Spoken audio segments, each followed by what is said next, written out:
Okay, so here we go with another G.I. Joe classified unboxing, and this is the retro card version of Duke, the guy who's basically been the face of the G.I. Joe brand since, what, 1983? I believe is when the original Duke figure was released as a mail-away figure, and he was part of the in-store line starting in 1984, I believe. And he's been kind of like the main guy of the line ever since. I say it that way because I look at GI Joe as more of an ensemble, and like if you ask somebody who their favorite good guy in Masters of the Universe is, they're probably going to say He-Man. Like I'd say at least 80% of people would probably say He-Man.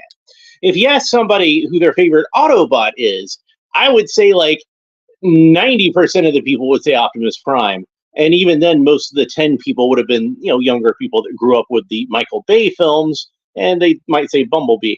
But but most people are going to say Optimus Prime. If you ask somebody who their favorite member of the G.I. Joe team is, you could ask 100 different people and get 100 different answers. But I would imagine Duke would probably be one of the more frequent answers, but he still probably wouldn't be number one. I would say Snake Eyes would probably be the one you would hear the most often. And you'd probably hear Flint about as often as Duke. You'd probably hear Roadblock about as often as Duke. You'd probably hear Stalker or Scarlet or what have you. So, but there's a lot of people that would, I'm sure, name Duke as their number one favorite GI Joe. He's not my number one favorite GI Joe, but he's a character that I like. So I'm happy to have this guy as part of my collection. The first one they did, much like Scarlet, they did kind of an update on Duke's design, which I believe was supposed to be tied into some sort of video game that I never played. But this one is supposed to be 100% the classic version of Duke. And of course, I opened Scarlet last week and got Recondo to open up sometime this week. I'm sorry I'm a little late getting around to this. I was planning on doing it Saturday, but that wound up not working out because I had to take my truck to get an oil change, and the mechanic just found like a whole bunch of stuff wrong with my truck. So I wound up sitting up at the mechanic's place for like 5 hours, which I did not plan on doing. And by the time I got back here, I was just exhausted from the whole ordeal. So then I went to sleep and slept till it was time for me to go to work. And then I actually had Sunday off, but I decided to go visit with my mom. And since we were going to take it to her mechanic the next day, I just wound up staying over there. So that's why I didn't do an unboxing on Monday, because I was still dealing with crap having to do with my truck. So, but the truck's all fixed up now, so everything's fine. But let's go ahead and we'll read the bio on the back. Here's what the back looks like for anybody who hasn't seen the Scarlet video. And you got your your cross-sell artwork with the 3 figures in this assortment: Duke, Scarlet, and Rakonda. So the back says, Duke, Hauser, Conrad S., role First Sergeant, primary specialty, airborne infantryman. And we can see that he's got an airborne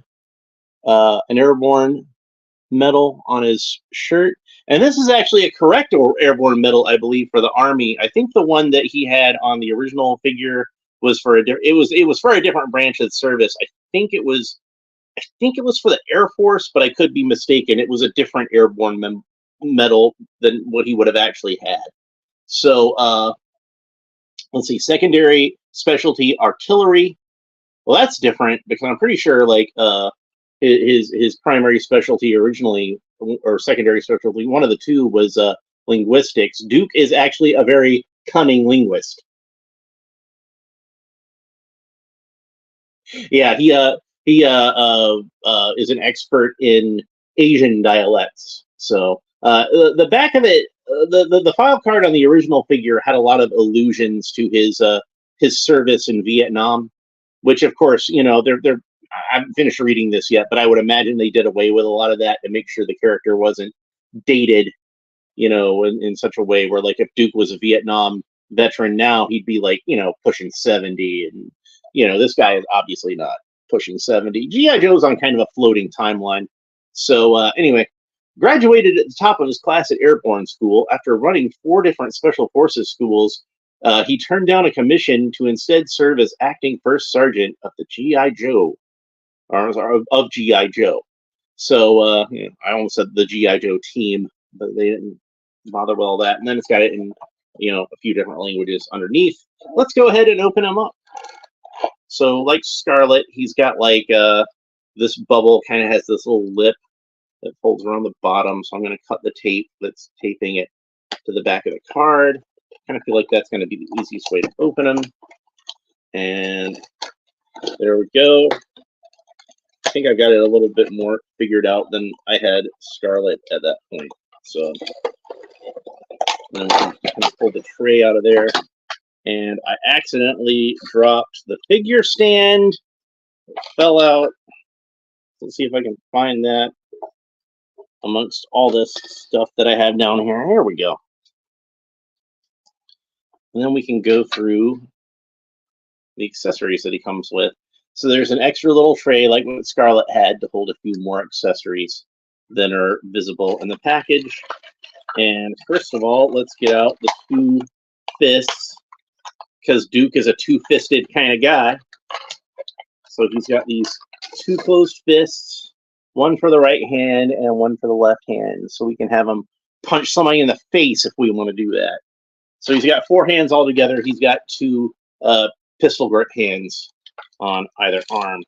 And then we have this helmet. And this is designed very much on the original 1983 or 1982 G.I. Joe helmet. Duke came with one like this, except for Duke's, I believe the mail-away version at least did not have the holes on the sides for the visor. So is this visor removable? I think you can get it off, but I don't think it's intended to be removable. It looks like it's in there pretty solidly. But if you wanted a more accurate look to the helmet that the original Duke came with, I'm sure you could remove this visor. So that shouldn't be too hard. And then he's got this backpack, which I have not opened Airborne yet.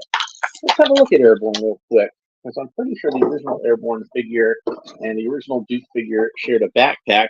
To the newer versions, they do indeed. And I believe that this is a backpack that was designed for. I'm pretty sure it's the same one that was on the original classified figure. So it's not like as accurate to the original Duke backpack as it could be, but it's close enough. It's got the entrenching tool on there, which is the thing that I remember the most. And Airborne also has that, although his is like a dark brown and Duke's is tan. All right, so let's get on more of these accessories. He's got a knife. He's got that knife out of there. That seems like that's going to be a little tricky, but I got it. Little knife, not too big, but it's not the size of your knife. It's how you use it. And then he's got automatic pistol, which is, I'm already bending it up, trying to get it out of this package it's deeply embedded in, but I was able to bend it back into shape. Looks kind of Glockish to me. Again, I'm not an expert in firearms, so I could be mistaken about that, but it looks to me what I imagine a Glock looks like. And then we have the standard G.I. Joe laser rifle, which in the original line, this came with Snow Job, and it was the basis for the rifles that we saw most of the Joe team use in the Sunbow animated series. And is that all the accessories that are in there? It is indeed. So let's move on to the smaller tray and the accessories that came with that. So here we have the same submachine gun that came with Stalker, only this time it's molded in green plastic, and that, of course, is accurate to the original Duke figure. This is what he came with originally. Now, they were planning on having him come with the Snow Job rifle, and in fact, if you look at the card artwork, it shows Duke holding that on the original figure, but for whatever reason, they changed it up and gave him the Stalker's submachine gun instead. So this version is the best of both worlds. It comes with not only the laser rifle, but also with the submachine gun. And I'm sure some people who buy this are going to be more fans of the Sunbow cartoon show, and they would definitely want to have this laser rifle. But some fans are, a little more on the realistic military side, and they would almost certainly rather have the submachine gun. So this way everybody's happy. And then last and certainly not least, we have Duke's binoculars, which were what I thought one of the cooler accessories that came with the original Duke figure. Now, of course, like I said, he reused the submachine gun from Stalker, and he reused the backpack from Airborne, and he reused the helmet from damn near every G.I. Joe character in the first wave. So this was really the only unique accessory that the original Duke figure came with. And they, I think, recreated it pretty accurately here. To me, these always reminded me of Luke Skywalker's macro binoculars from the original Star Wars movie. And in fact, I'm sure I wasn't alone in this. A lot of kids probably did this too. Sometimes I would borrow Duke's binoculars and give them to Luke. So they were a neat accessory to have. All right, let's go ahead and get them out. Now, I am a little disappointed, just for the sake of consistency, that this guy does not have the same head as the initial Duke figure, but I will still say that is a really nice head sculpt, and it reminds me a lot of, I believe it was, who was it who did the designs for that? Was it Russ Heath did the designs for Sunbow? It looks a lot like the way he's drawn on Sunbow. And you can see that this version of Duke has, it still looks more like a shirt to me in this version. Most of these tend to make what he's wearing on the top look more like a shirt, but to me, the original figure looked more like it was a field jacket that was over another shirt. So we can see the green collar there from the second shirt that he's wearing underneath, but it's got buttons on it. I kind of feel like it should just have like kind of like a plain flap, like what would cover a zipper or something like that. So this is, I think, a pretty accurate color scheme to that original Duke figure that came out in 1983. And let's go ahead and go over his articulation. So Duke can look down about that far. Duke can look up about that far. He can tilt his head quizzically from side to side, move his head in any which direction. So it's on a neat little ball joint. There's an additional joint where Duke's neck meets the shoulder. So that also gives us like a little more range of motion even than most ball jointed necks would have. He's got arms that swivel all the way around at the shoulder, and they move up about that far. Good range of motion on those arms. And he's got a butterfly joint here, so he can bend his arms forward about this far and backwards about that far. So pretty good range of motion there. This new version of Duke has a joint at the torso that is more similar to how 25th anniversary figures were done, rather than the hinge that we've seen on a lot of these. So that will give him a little bit more of a range of motion, I think, as far as moving him around at the torso. We can see that he can bend back all the way that far. He can bend forward all the way that far. I think they probably could have given him a little bit more of a range of motion here, but they probably sacrificed some of that to make sure they didn't interfere with the sculpt. Honestly, I was fine with the hinge, and I think the hinge might work better in a 6-inch scale than this joint does. I think that joint might work better at a 3 3/4 inch scale. I don't know, but you can move them at the waist all kinds of manner of ways. Very similar to a 1980s G.I. Joe figure in that regard, although it's held together with a pin rather than an O-ring. Duke can kick up about that far. Good range of motion on the kicking forward. It is, of course, on that kind of drop down joint. We can see there if you compare how the two hips match up. So that gives you a little bit more of a range of motion there as far as that goes. He's got a thigh cut, rotates all the way around the thigh. He's got double jointed knees, pinless double jointed knees, bend back all the way that far. He's got a boot cut, so the boot rotates all the way around, and he's got these cool rocker ankles. The toe dips down about that far, and I'm about to break it because it kind of got stuck there. Better be careful.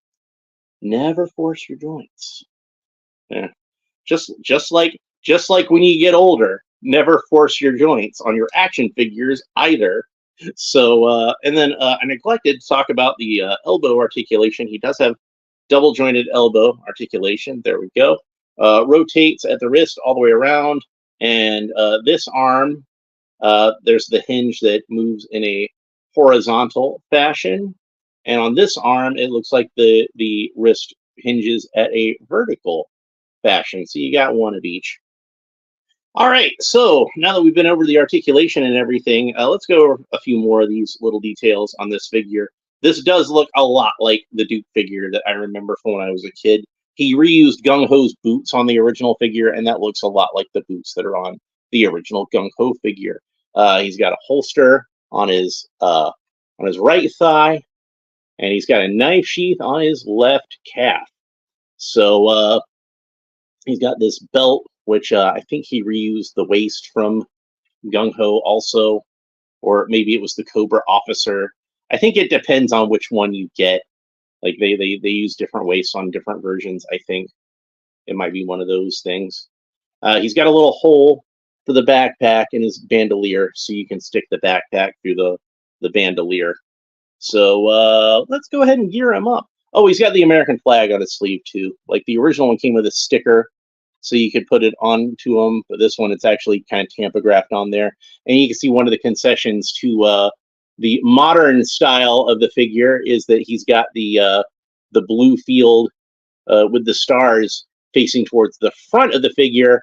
And in the 80s, they had the flag the other way around. Some point, I think it was like during one of the Iraq wars, I forget. They switched which way it faced. I think it was after 9/11.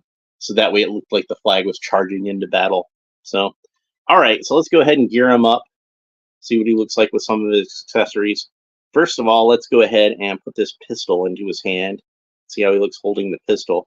Now, when Duke first appeared in the comic book, it was during the funeral of General Flag, and Duke and Roadblock both joined the team at that point.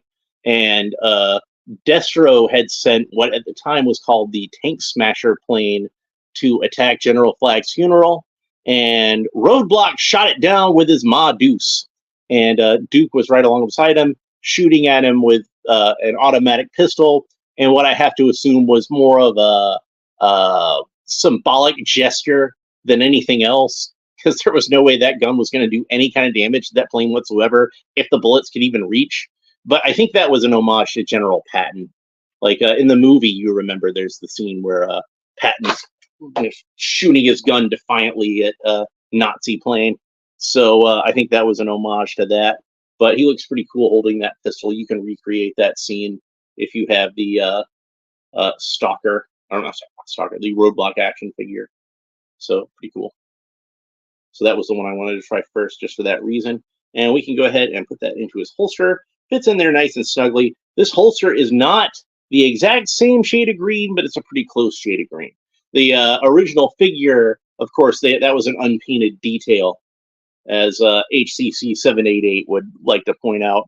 I know he's retired now. I'm going to miss seeing that guy's videos, but shout out to HCC 788. That guy's going to leave a long-lasting legacy, I think, in the fandom. So then we got the knife. Let's go ahead and put the knife into his hand, and it does grip it, but it feels like it's a little loose. Not loose enough it's going to fall out. You can see it's holding it just fine, but loose enough that like it's not the tightest of grips, is what I'm saying. So we can go ahead and put that. Well, let's go ahead and have him with an overhand grip, so we can see that too. All right, so let's go ahead and put that in his boot. Little sheath on his boot. And it is kind of a fluby material. I prefer for my knives to be a little more rigid. What up, S Vaughn 82? Welcome to the show. Hope you're enjoying it. So there we go. All right, let's get back to these accessories. So let's have him hold the submachine gun first, so we can see what it looks like with that. And like I said, it's the same submachine gun that we have with Stalker already. We've had this come with a few figures so far, so we're very familiar with it at this point. And speaking of guns that we're very familiar with coming with these figures, this is becoming a classic. We've had this, I think I've seen this with Grunt and with Scarlet, and there's probably more to come. I would like for this to come with basically every figure from this point forward, since if you're a fan of the Sunbow cartoon, fellow toy collector, yes, we are brothers in that regard. So, all right. So, sisters. There's girls that collect action figures too. So everybody's welcome as far as I'm concerned, as far as that goes. So there he is with the laser rifle. And that gives me a little tinge of nostalgia for the old cartoon. Which, as I said before, I'm more of a comic book guy, but that doesn't mean I didn't enjoy the cartoon. So let's go ahead and, oh, I pulled it out of his hand accidentally. And after I went through all the trouble of getting that finger into the trigger guard, I think it's because the way I have the arm, the way I have the elbow joint, I'm going to get the wrong elbow joint. It's the problem. There we go. Take advantage of that double elbow joint. Why don't we? All right, so we'll get that trigger back into the finger. There we go. So I can get him to grip it in the front. So there he goes. That's what he looks like with that. Let's take a look at a few more of these accessories. So we've got a backpack. And like I said, there's a hole in the bandolier, so we can stick the backpack through the hole in the bandolier and then into the hole in the back. And I think that even if this is a reuse of the original classified Duke backpack, it does seem to be staying in there really well. Stays in there better than it did on the original classified Duke anyway, so that's good. And lastly, these binoculars. Well, not lastly, we got one more. Put these binoculars onto him. We might as well have him dual wield since he's got two open hands. He can have two rifles at the same time.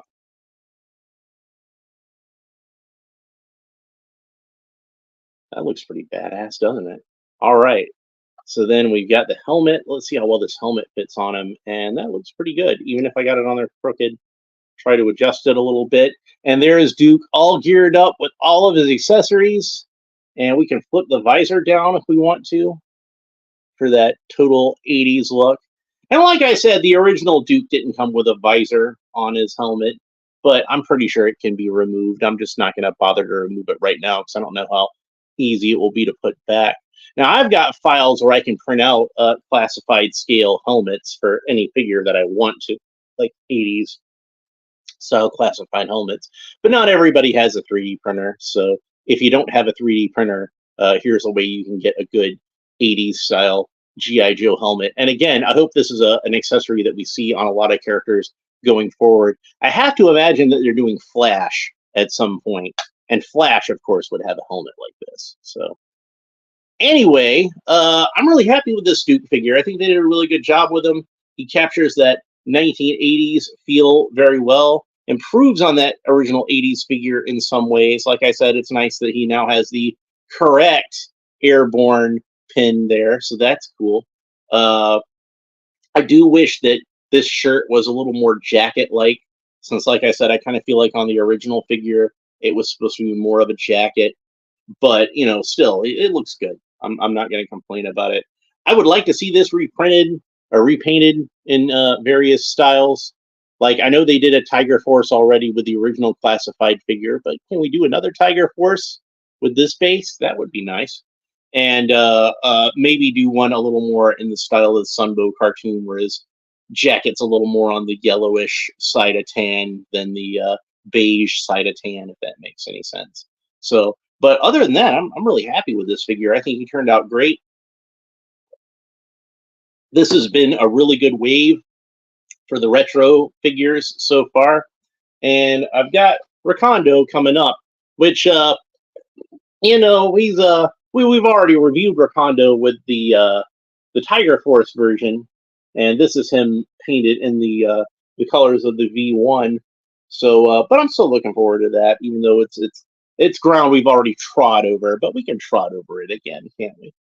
And then later on in the week, of course, I've got Techno Viper, and I've got Quick Kick, and we already saw that I have Airborne. The only one of these that I didn't manage to get is Big Boa, and it looks like these waves are hitting Walmart soon, so I might just pick one up from Walmart whenever I get a chance, and then we'll have that done. So thank you very much for watching my little show. I hope you enjoyed it. If you did, Make sure you like and subscribe and all the fun YouTube stuff down below. Leave a comment. Let me know what you think about Duke, not just this figure, but the character in general. A lot of stuff to discuss with Duke as far as that goes. He had a big role in the cartoon, of course, and not as big a role in the comic book, but I still feel like he was an important character in regards to that, and had a very interesting arc overall. Maybe I'll do a video where I just talk about that at some point. But that's pretty much it for this episode. I'm planning on coming back tomorrow to open up Recondo, so make sure you don't miss that. If you want to make sure you catch it, like and subscribe, all that stuff. Hit the little bell. That'll warn you when I'm going live. That's pretty much it for this episode. Thanks for watching. We will talk to you next time. Bye.